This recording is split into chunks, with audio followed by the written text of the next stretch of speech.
രോഗി ഇച്ഛിച്ചതും പാല്, വൈദ്യൻ കൽപ്പിച്ചതും പാല് എന്ന് പഴഞ്ചൊല്ല് കേൾക്കാത്തവർ ഈ നാട്ടിൽ കാണില്ല.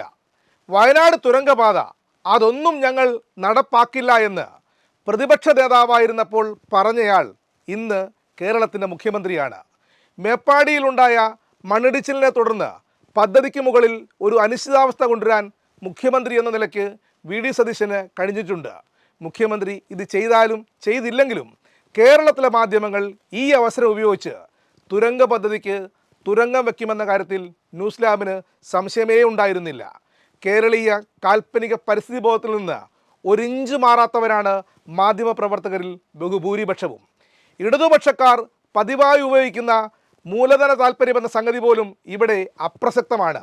മാനേജ്മെൻറ്റിൻ്റെ വാറോലയുണ്ടെങ്കിൽ പോലും അവരെയും പറഞ്ഞു തിരുത്തി പരിസ്ഥിതിക്ക് വേണ്ടി മുണ്ടും മടക്കിക്കുത്തി വാർത്താ വിപ്ലവം നടത്താൻ മുഖ്യധാരാ മാധ്യമങ്ങളും ട്രെയിനി ജേർണലിസ്റ്റ് മുതൽ എഡിറ്റോറിയൽ മേധാവി വരെ തയ്യാറാകുമെന്നതാണ് കേരളത്തിൻ്റെ വലിയ ഗതികേട്.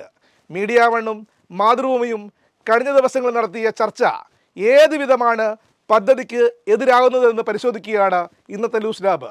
മാധ്യമങ്ങളെയും മാധ്യമപ്രവർത്തകരെയും അവർ ചെയ്ത വാർത്തകളുടെയും വിശകലനങ്ങളുടെയും അടിസ്ഥാനത്തിൽ വിലയിരുത്തുന്ന വിമർശന വിധേയമാക്കുന്ന ന്യൂസ് ലാബിൻ്റെ പുതിയ എപ്പിസോഡിലേക്ക് പ്രിയ പ്രേക്ഷകർക്ക് സ്നേഹപൂർവ്വം സ്വാഗതം.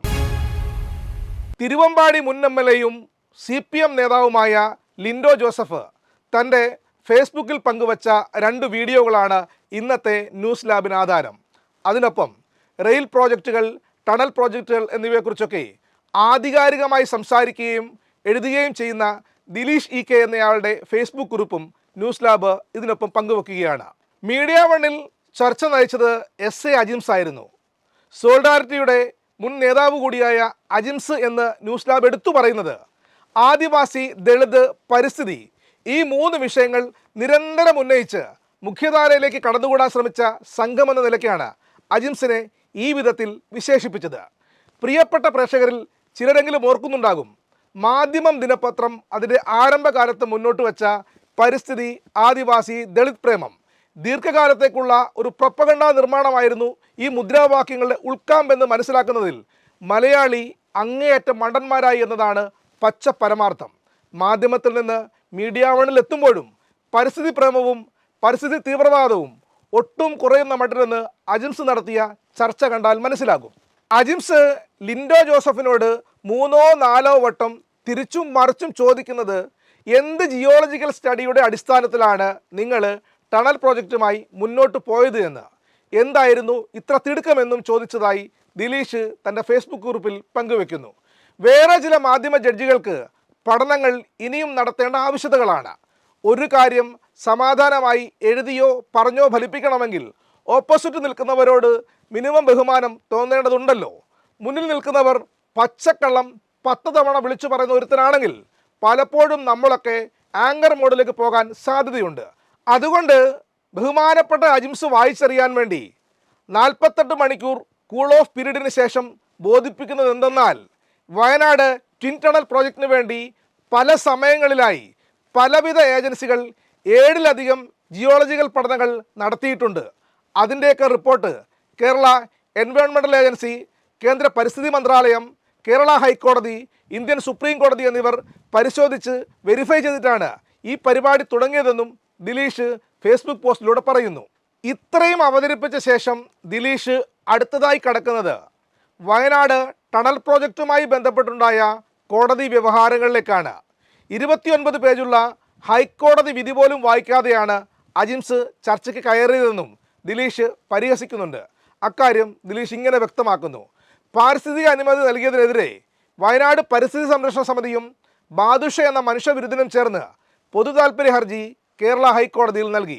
കോടതി വിദഗ്ധ അഭിപ്രായങ്ങളും 24ഓളം പഠനങ്ങളും റിപ്പോർട്ടുകളും പഠിച്ച് നിയമവശങ്ങൾ പരിശോധിച്ച് ബാദുഷയെയും കൂട്ടരെയും കണ്ടം വഴി ഓടിച്ചു. ചാനൽ ചർച്ചയ്ക്ക് കോട്ടുമിട്ട് നാട്ടുകാരുടെ കഞ്ഞിയിൽ മണ്ണിടാൻ പോകുന്നതിന് മുൻപ് ഒരു മാധ്യമ പ്രവർത്തകൻ എന്ന നിലയിൽ ഹൈക്കോടതിയുടെ ജഡ്ജ്മെൻറ്റ് ഒരു വട്ടമെങ്കിലും വായിക്കണം. അജിംസിനും കൂട്ടാളികൾക്കുമായി വയനാട് പ്രോജക്റ്റിൻ്റെ ജിയോളജിക്കൽ പഠനങ്ങൾ താഴെ ലിസ്റ്റ് ചെയ്തിട്ടുണ്ട്.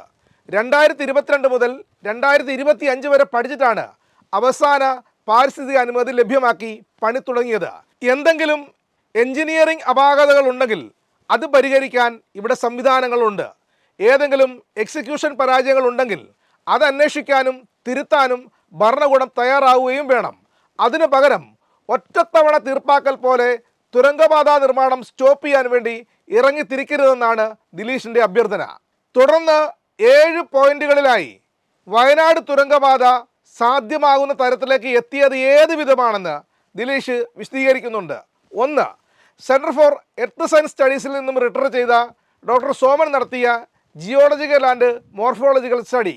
ഇത് പ്രധാനമായും അലൈൻമെൻറ്റ് അനാലിസിസിനും ഇമ്പാക്ട് സോണുകളും കണ്ടെത്താനായിരുന്നു. 2. The rock excavation engineering division of the CSIR central institute of mining and fuel research നടത്തിയ ബ്ലാസ്റ്റ് ഇമ്പാക്ട് സ്റ്റഡി. ഏത് സ്ഫോടക വസ്തുക്കൾ ഉപയോഗിക്കണം, ഇമ്പാക്റ്റുകൾ ഇല്ലാതാക്കാൻ മിനിമം വേണ്ട PPP അഥവാ പീക്ക് പാർട്ടിക്കിൾ വെലോസിറ്റി എത്രയായിരിക്കണം, ഗ്രൗണ്ട് വൈബ്രേഷൻ്റെ ലിമിറ്റ് ഇത്രയായിരിക്കണം തുടങ്ങി എല്ലാവിധ കാര്യങ്ങളും ഇതിൽ പഠിച്ചിട്ടുണ്ട്. കേരള ഹൈക്കോടതി പ്രധാനമായി പരിഗണിച്ച പഠനമാണിത്. 3. ജിയോളജിക്കൽ സർവേ ഓഫ് ഇന്ത്യയുടെ landslide mapping project Vasundhara മാപ്പുകൾ ഉപയോഗിച്ച് നിർമ്മാണ മേഖലയിൽ ലാൻഡ് സ്ലൈഡ് സസെപ്റ്റബിലിറ്റി അനാലിസിസ് നടത്തിയതിൽ വളരെ ചെറിയ മൈനർ ഏരിയകൾ ഒഴിച്ചു നിർത്തിയാൽ മുഴുവൻ സ്ഥലവും സുരക്ഷിതമാണെന്ന് ഉറപ്പുവരുത്തി. 4. Geotechnical investigation of rock strata. ഇത് കല്ലുകളുടെ ഘടന പരിഗണിച്ച് കൂടുതൽ ഉറപ്പുവരുത്താനുള്ള മാർഗനിർദ്ദേശങ്ങൾ നൽകി. 5. കോംപ്രിഹെൻസീവ് ടണലിംഗ് ടെക്നിക് ആൻഡ് കോസിറ്റി ഫാക്ടർ അനാലിസിസ്. മുണ്ടക്കൈ ചൂരൽമല ദുരന്തത്തിൻ്റെ പശ്ചാത്തലത്തിൽ അപ്രതീക്ഷിതമായി വെള്ളം കയറുന്നതോ പാറകൾക്കുണ്ടാകുന്ന തകർച്ചയോ പോലുള്ള അപകട സാധ്യതകൾ മുൻകൂട്ടി കാണുന്നതിനായി ഈ പ്രദേശത്തെ പാറകളുടെ സവിശേഷതകൾ, ഭൂചലന സ്വഭാവം, ഭൂഗർഭജല ചോർച്ചകൾ, മണ്ണും പാറയും ഒലിച്ചിറങ്ങുന്ന പ്രക്രിയകൾ എന്നിവ ഇതിൽ വിശകലനം ചെയ്തിട്ടുണ്ട്. 6. Overburden analysis. 7. Flood and drainage assessment. ഇപ്പറഞ്ഞതത്രയും ജിയോളജിയുമായി മാത്രം ബന്ധപ്പെട്ട് നടത്തിയ പഠനങ്ങളാണ്. ഇതിനുവേണ്ടി മിനിമം ഹൈക്കോടതി ജഡ്ജിമെൻറ്റ് വായിച്ച് 15 മിനിറ്റ് ഗൂഗിളിൽ തപ്പി നോക്കിയാൽ മാത്രം മതി.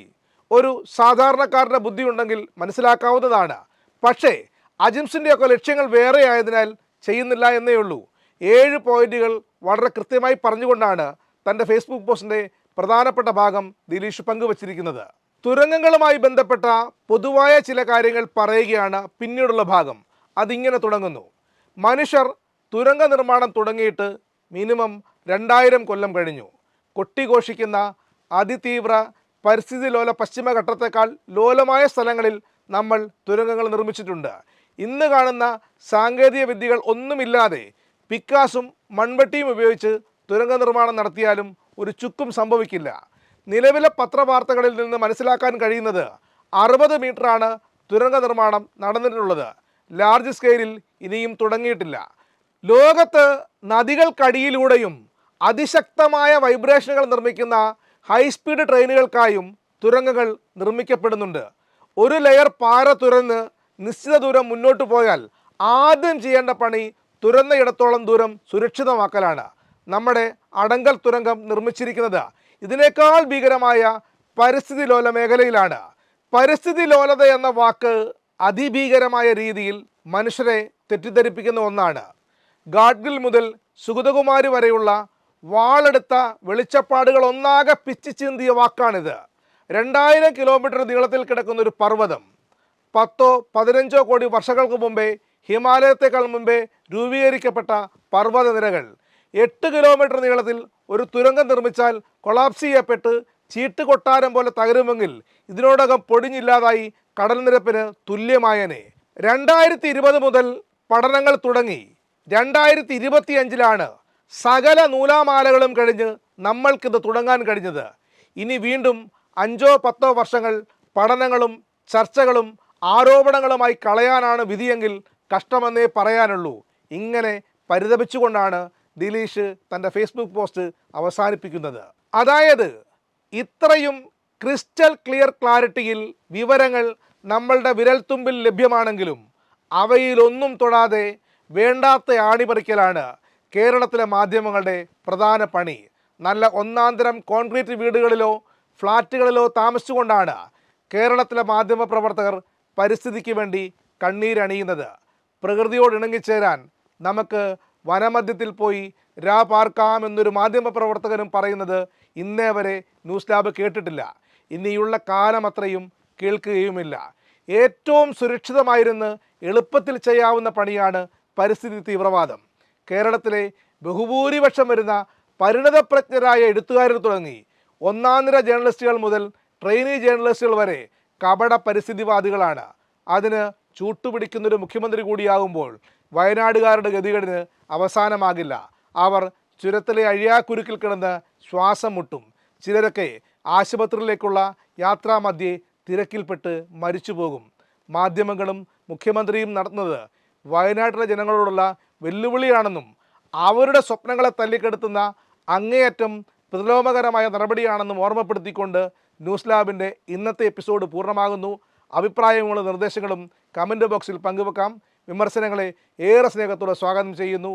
നന്ദി, നമസ്കാരം.